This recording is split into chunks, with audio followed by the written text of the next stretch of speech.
Congratulation ku bapiyoniya mwese mwamaze imyaka 6 mu mining Pi network.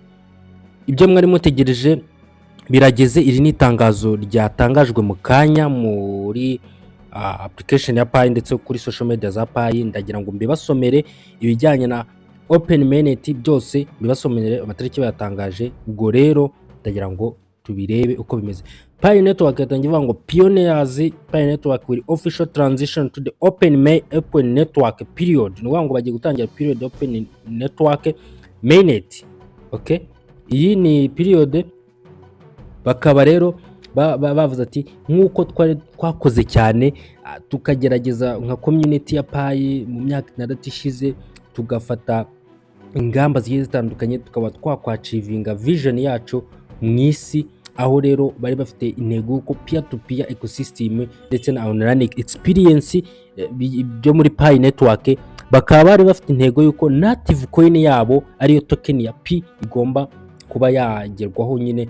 Bakaba baravuze ko bari bafite intego yuko miliyoni 10 arizo nizigera z'abantu bakoze mainnet migration bazatangira open mainnet. Izi miliyoni 10 zararenze zigera kuri miliyoni 10.14.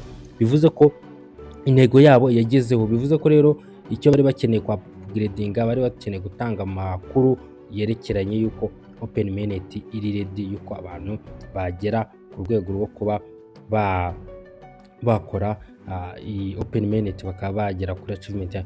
Bakaba bavuga ko rero abantu bagera kuri miliyoni 19 bamaze kuba verified user, bakaba bakoresha Pi nka cryptocurrency mu isi y'ikoranabuhanga. Rero ndabizi ko tugeze mu isi y'ikoranabuhanga. On launch day, ngo kujyanye no kuronshinga, bakaba ngo mugumye mureba amakuru, mutegereza amakuru ajyanye na open network, kuko rero ni rwo rugendo rutangiye noneho rwo kuba batangaza open mainnet, ibisabwa n'ibindi bitandukanye. Bivuze ko amakuru ajyanye na open mainnet mugomba kuzajya mugumya umva murekereje ko babaha amakuru ajyanye na open mainnet, ariko itariki yo bamaze kuyitangaza. Ukuvuga ngo urugendo rwacu bano bari gutangaza urugendo mu myaka 6 ishize. Open network has reached milestone and deliberate phase.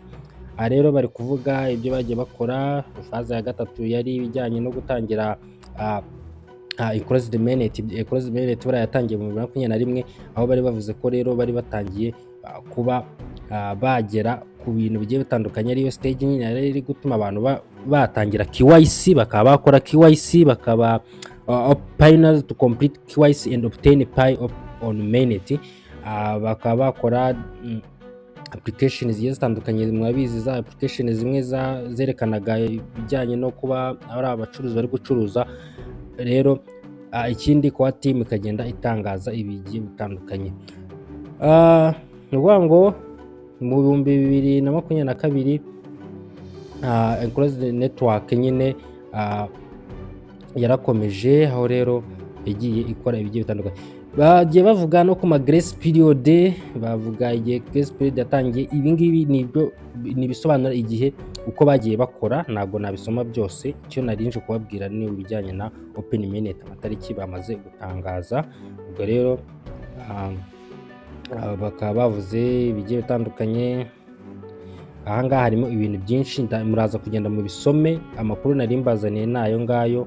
Ubwo ndaza kuba update zigiye zitandukanye zivuga kuri iyi open mainnet. Murakoze, mukomeze mubwe neza, mwibuke gukora subscription, mukurikire video ziza gukurikiraho. Icyo nababwiraga nuko mugomba kubanza kumenya yuko open mainnet amatariki bayatangaje. Ndabashimiye, Imana ibarinde.